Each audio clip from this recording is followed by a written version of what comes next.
Let's take you further afield now. US President Joe Biden and his predecessor Donald Trump exchanged jibes in the first presidential debate. In a face-off at CNN's headquarters in Atlanta, the two men wrangled over who's done better for Americans during their respective tenures. Now, this debate comes less than 5 months before a hotly contested vote set to take place on the 5th of November. Biden and Trump last debated in October 2020 ahead of that year's presidential race. I passed the most extensive climate change legislation in history. I'm the guy that organized the world against Iran when they had a full-blown intercontinental ballistic missile attack on Israel. We saved Israel. We are the biggest producer of support for Israel of anyone in the world. We are very, very close to World War III, and he's driving us there. And Kim Jong-un and President Xi of China, Kim Jong-un of North Korea, all of these, Putin, they don't respect him. They don't fear him. They have nothing going with this gentleman. I wasn't really going to run until I saw the horrible job he did. All right, let's get you some analysis on the debate and who it was that came out on top. We're joined this afternoon by Professor Christopher Isike. He's from the Politics and International Relations Department at the University of Pretoria, but he joins us from the University of Massachusetts in the US this afternoon. Prof, it's great to talk to you. Thanks very much indeed for coming on. We'll get into the detail, the finer detail of the policy questions and the various tenures that were being discussed in the debate. But just to start off with, it was incredibly painful to watch, wasn't it? Yeah, that's a good way to describe it. Really painful for both parties, actually, not just the Democratic Party. Last night, I happened to be watching it with Americans themselves, both Democrats and Republicans, and both sides expressed the pain of having to have these two gentlemen be the best that America can offer, itself and the world, and they are beginning to ask tough questions, especially on the Democratic side. But what are the options here? You're talking about the best that America has to offer insofar as the presidential race is concerned. Outside of Donald Trump for the Republicans and Joe Biden for the Democrats, who else are the contenders, possibly? Well, they would have been better contenders if none of them were in the running. If Trump was not in the picture, there would have been, excellent candidates from the Republican Party who would have, put their hats in the ring. The minute he announced, many of them chickened out because of how he trounced a lot of them in the primaries, not just in 2020, but for those who went against him in the midterm elections in 2022. So he's grown himself into a cult personality, of some sort, and no one threw their hat in. So there are options on the Republican side. It's more dicey on the Democratic side. I've always thought that Biden would have been a one-term president, but for Trump, if Trump was not in the race, I'm sure he would have probably stepped down and allowed the Democratic Party to choose someone younger, someone better. But he's not been able to, to do that. And it's a bit late now, although they have the convention coming in Chicago. And that's an opportunity for them to make any changes. But the question, like you asked, would be who? Mm-hmm. One name that comes to my mind would be the governor of California. But he's a strong Biden supporter. He's the best bet they would have now if, for example, they were to contemplate replacing President Biden on the tickets. Mm. I'm noticing that you're not mentioning Kamala Harris, the vice president.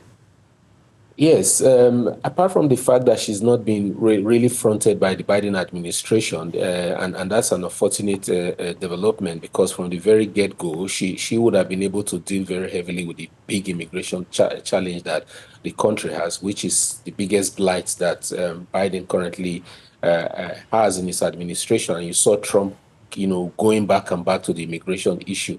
This is something that Kamala Harris would have handled with forthrightness and more decisively long before President Biden issued his executive order a few days ago to try and address the problem.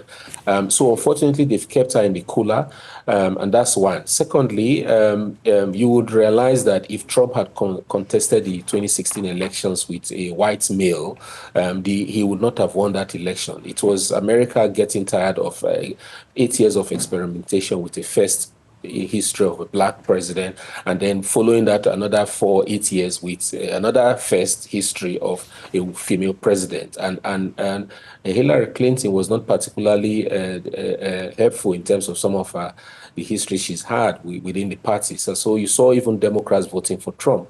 So I think now, if you have to put a Kamala Harris there, apart from the fact that she has not been frontally involved in much of what is being done by the administration, which she can claim credit for, the issue, the woman factor, the experimentation factor that played in favor of Trump the last 2016 elections would become a factor again. So that's the reason why I think that the party may not want to risk, doing that.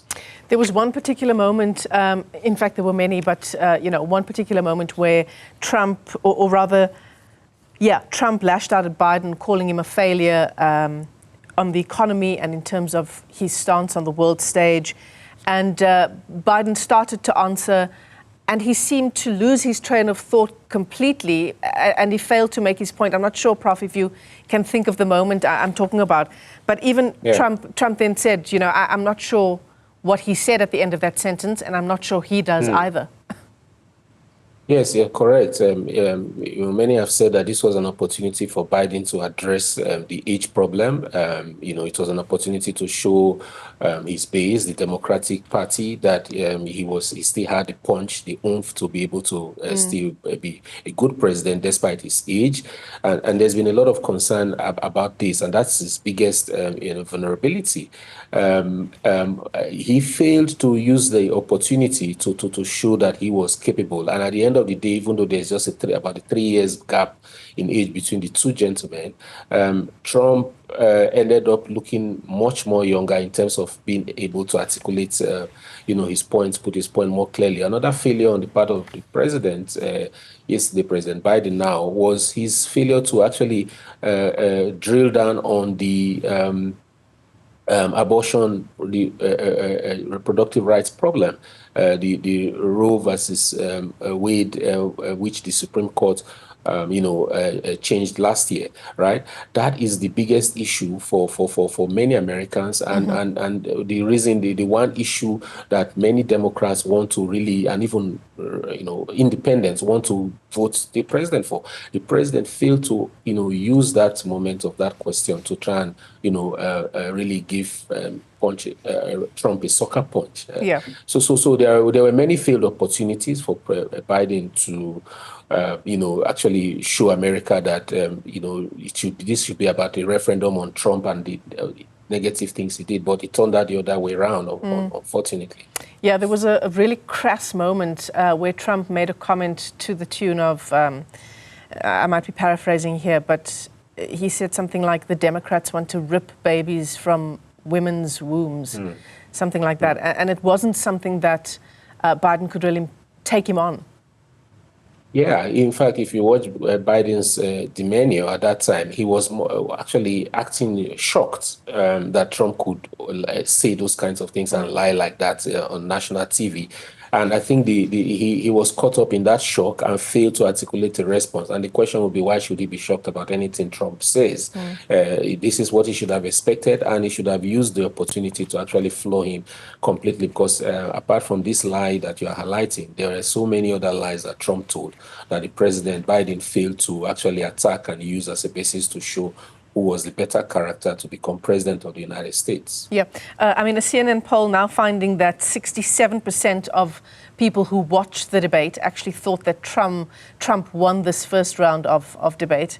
The Democrats, no doubt, are in crisis mode now, but what does that even look like?